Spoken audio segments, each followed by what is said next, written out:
আমার জীবন অনেক বড় একটা হুমকির মুখে পড়েছিল এবং অনেক অনেক মানুষের ধারণা ছিল যে বাংলাদেশি মেয়ে সে তো এই সিচুয়েশন থেকে বেরিয়ে হতে পারবে না। দ্যাট ইজ সো রং।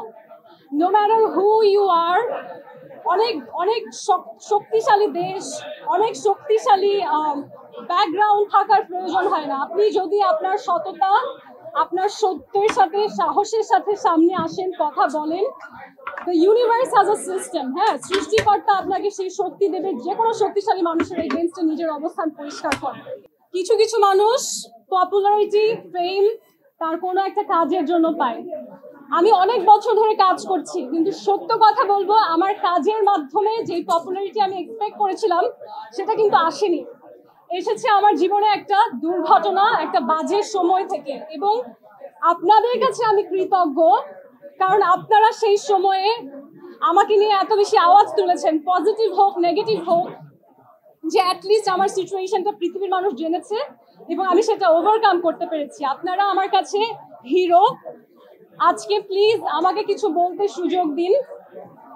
আমি খুব জোরে কথা বলতে পারি না এবং বাস্তব যেটা, আমি নিজের দুর্বলতা অ্যাকসেপ্ট করিব। খুব ভালোভাবে আমি বাংলাও বলতে পারি না। আমি generation wise half Persian, half Bangladeshi. আমার জন্ম গড়ে ওঠা ঢাকা, দেশের বাড়ি বরিশাল। আমি মাঝে মাঝে বলি বরিশাইলা মেয়ে নিজেকে। But coming back to miss Bangladesh impact forum, এটা আমি অনেক প্যাশন, অনেক বছরের কাজের একটা ফল হিসেবে শুরু করেছি। কারণ আমি চাই বাংলাদেশের যারা নারী এবং পুরুষ, আমরা যখন আমাদের এই দেশের বাইরে যে কোনো পৃথিবীর যে কোনো রাষ্ট্রের সামনে দাঁড়াবো, মানুষ যেন বাংলাদেশি বলে স্পেশাল ফিল করে। আমাদের পাশের দেশ ভারত, ইন্ডিয়া, আমাদের পাশের দেশ, আমাদের মতন, আমাদের চেয়েও দরিদ্র আমি বলবো, শ্রীলঙ্কা, নেপাল, ফিলিপিন্স, এই দেশগুলোর মানুষ প্রচুর সম্মান পায়। তাদের অর্থনীতিতে অনেক ভালো একটা বেগ আসছে, বিকজ পুরা ওয়ার্ল্ডে বিউটি প্যাজেন্ট, সৌন্দর্য প্রতিযোগিতা, $1 বিলিয়ন একটা ইন্ডাস্ট্রি। যেখানে $20 বিলিয়ন ইন্ডাস্ট্রিতে বাংলাদেশকে কোন পর্যায়ে নিয়ে যাওয়া সম্ভব এই সেক্টরে, এখন পর্যন্ত আমাদের দেশের মানুষ এটা অনুধাবন করে না। তারা মনে করে যে এই একজন নারী মিস বাংলাদেশ শুরু করেছে, পৃথিবীর দেশে দেশে সে নারীদেরকে নিয়ে রিপ্রেজেন্ট করাচ্ছে, এটার ফল কি? এটার আসন্ন ফল হচ্ছে একসময় আমাদের দেশে প্রচুর পরিমাণে ট্যুরিজম বাড়বে, আমাদের দেশে ফরেন ডিরেক্ট ইনভেস্টমেন্ট, যেটা আমাদের সরকার প্রতি বছর বা বিগত সময়ে যারা যারা সরকার ছিলেন তারা সবাই চেষ্টা করে যাচ্ছে যে কেমন করে বাংলাদেশে ইনভেস্টমেন্ট আনা যায়। বিউটি প্যাজেন্টের মাধ্যমে পুরো ওয়ার্ল্ডে মানুষ বাংলাদেশকে পভার্টি হিসেবে দেখবেন, বাংলাদেশকে দেখবে এমন একটি দেশ যেখানে নারীরা সুন্দর করে কথা বলতে পারে, যেখানে নারীদের একটি পরিচয় আছে, এবং যেই দেশটা প্রগ্রেসিভ, যে তারা নারীদেরকে এরকম একটা অবস্থান দিচ্ছে। আমাকে বিদেশের অনেক বন্ধু বান্ধবী বলে যে আমরা তো শুনেছি বাংলাদেশে এক্সট্রিমিজম, কিন্তু এক্সট্রিমিজম তো মনে হচ্ছে না, তোমরা তো অনেক প্রগ্রেসিভ জাতি, তোমরা মিস বাংলাদেশ করছো। আমার জীবন অনেক বড় একটা হুমকির মুখে পড়েছিল এবং অনেক অনেক মানুষের ধারণা ছিল যে বাংলাদেশি মেয়ে সে তো এই সিচুয়েশন থেকে বেরিয়ে হতে পারবে না। That is so wrong.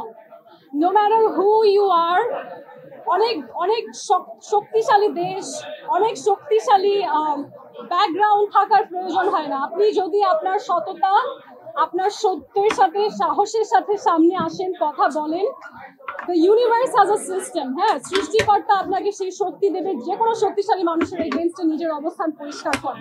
Miss Bangladesh impact forum করার একটা বড় কারণ হচ্ছে আমাকে নিয়ে সোশ্যাল মিডিয়াতে বলি, গুগলে বলি, কিছু এমন নিউজ রয়েছে যে নিউজগুলো আসলে হওয়া উচিত নয়। আমি চাই আজকের পর থেকে যখন কোনো নারীর নাম আপনারা শোনেন, মেঘনা আলমের মতন, সেই নারীকে নিয়ে তার সাথে কি ঘটেছিল প্রশ্নের আগে আপনারা প্রশ্ন করেন এই নারী কে। আমাকে নিয়ে আমি অনেক অনেক নিউজ দেখেছি যে একজন আননোন মডেল। আপনারা আজ থেকে জানেন আমি মডেল তো নই, অনেকেই আমরা অনেক সময় শখে ফটোশুট করি, আমার ভাই বোন খালা অনেকেই করে, ইনফ্যাক্ট এই যে সাংবাদিক আপুরাও করবে। ইটস গুড, আমি যদি মডেলিং করিও সেটা তো খারাপের কিছু নয়, অনেক ভালো বিষয়। ইনফ্যাক্ট আজকে আমরা দেখেছি যে মডেলরা কত সুন্দর ও স্মার্ট হয়, কিন্তু সেই মডেলিং ইন্ডাস্ট্রিতে আমি নেই। বাস্তব যেটা, আমি মিস বাংলাদেশ ফাউন্ডেশনের চেয়ারপারসন, আমরা সোশ্যাল ডেভেলপমেন্ট গোলস নিয়ে কাজ করি এবং আমাকে নিয়ে যত যত কথা হচ্ছে তার ভিত্তিটা হচ্ছে মিস বাংলাদেশ ফাউন্ডেশনের এই সমস্ত এম্বাসির সাথে একটা সুন্দর উদ্যোগ রয়েছে। আমি চাই বাংলাদেশের মানুষ সেই বার্তাটা বুঝতে পারুক এবং আমরা যেন শক্তিশালী কোনো নারীকে দেখলে তার ব্যাকগ্রাউন্ড নিয়ে প্রশ্ন না করি, সেই বার্তাটা যেন আমি পৌঁছাতে পারি।